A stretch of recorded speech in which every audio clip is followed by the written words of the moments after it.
Tom Copper is collecting his taxpayer-supplied paychecks for 35 years. 35 years. Just to make sure everybody understands what I'm talking about.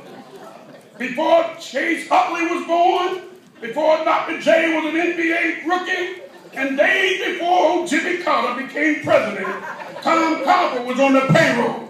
The only way, my friends, the only way to end Washington's crony capitalism, the only way to put an end to Congress' broken ways of historical failure, the only way to force Congress to live by the same value that the Delaware family lived by, the only way to do that is change the people in Congress.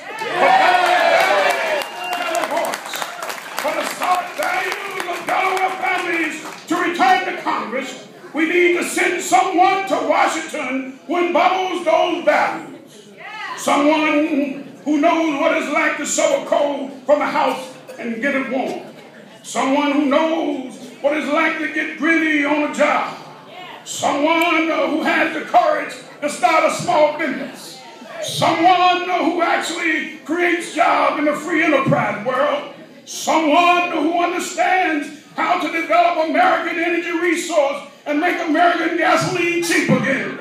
Someone who will be Delaware's voice in Washington to end the crony capitalism and put a lid on the tip jar.